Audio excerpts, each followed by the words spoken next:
Pada sesi ini kita akan mencoba memperkenalkan tentang LaTeX secara umum. Nanti kita ada beberapa praktikum yang nanti kita kerjakan dengan beberapa skenarionya. Berbicara tentang LaTeX ini bisa dikatakan salah satu dari bagaimana kita menyusun dokumen ya berbasis teks, dan saat itu cukup sangat populer, dan saat ini juga menurut saya itu masih tetap populer.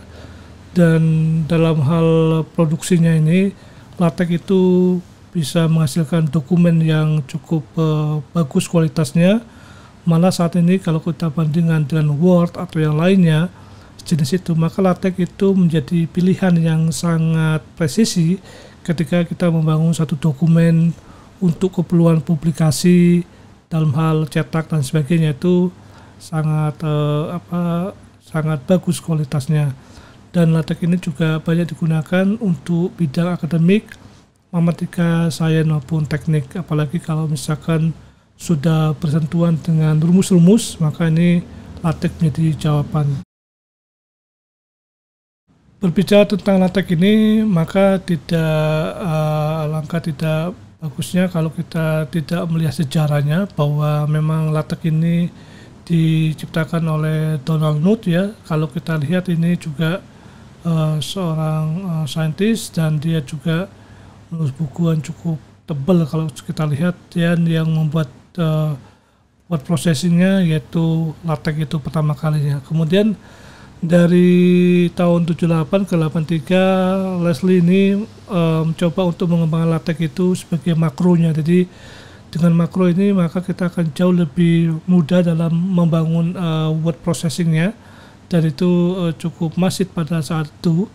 Bahkan di 94 ini LaTeX second edition juga sudah dirilis, dan sampai saat ini juga ada pembaruan terkait dengan modul-modulnya. Ini yang penting, bahwa di dalam saat ini memang banyak sekali modul yang kita bisa pakai, dan ini tidak lepas dari dia open kan daripada standar processingnya, text processingnya pada LaTeX ini. Dan saat ini juga masih sangat banyak digunakan untuk kebutuhan penulisan akademik, matematik, fisika maupun di ilmu komputer. Ini yang saat ini lagi ini. Mengapa menggunakan LaTeX ini dibandingkan yang lain? Maka bisa dikatakan LaTeX ini menawarkan satu skema, di mana skema ini sangat komprehensif dan profesional dengan output yang sangat rapi, sehingga kita bisa mudah seperti menulis matematika, simbol-simbol, formula dan sebagainya. Kemudian dalam hal referensi ini juga sangat susah kalau dibandingkan dengan lainnya. Ini kekuatan dia di referensi, jadi kita bisa mengolah referensi dalam Bible text atau Biber ya, dan ini cukup mudah di sana di dalam LaTeX. Kemudian untuk dokumen yang cukup besar, maka LaTeX ini menawarkan processing yang cukup masif, seperti misalkan bangun buku atau disertasi, tesis, dan makalah ilmiah. Ini cukup menarik ketika kita terapkan di situ. Dan LaTeX ini sudah tersedia untuk berbagai platform, baik itu Windows, macOS maupun Linux. Kelebihan kekurangan daripada LaTeX ini, kelebihan dia udah pasti format dokumennya secara otomatis kompatibel dengan berbagai paket dan extensionnya tuh.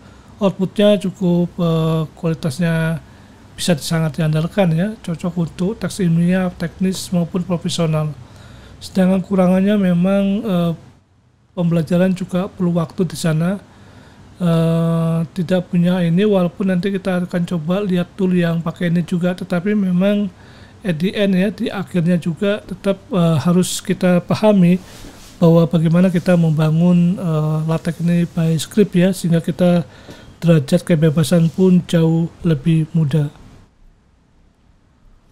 Setelah itu kompilasinya juga perlu ini ya, perlu skill juga, tetapi sebenarnya itu mudah ya, sekali satu settingan bisa dipakai untuk lainnya. Ini yang cukup bisa dipakai.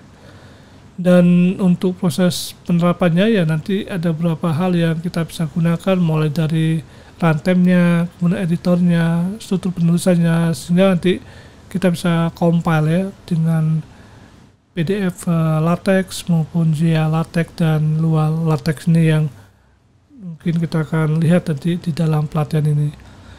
Dan beberapa contoh pengguna LaTeX ya nanti bisa kita gunakan artikel untuk paper, books atau Beamer untuk presentasi, dan kita juga bisa membuat formula-formula di dalam LaTeX itu sendiri. Nanti kita akan explore terkait dengan bagaimana kita membangun satu dokumen menggunakan LaTeX ini, dan nanti kita akan bahas di sesi selanjutnya.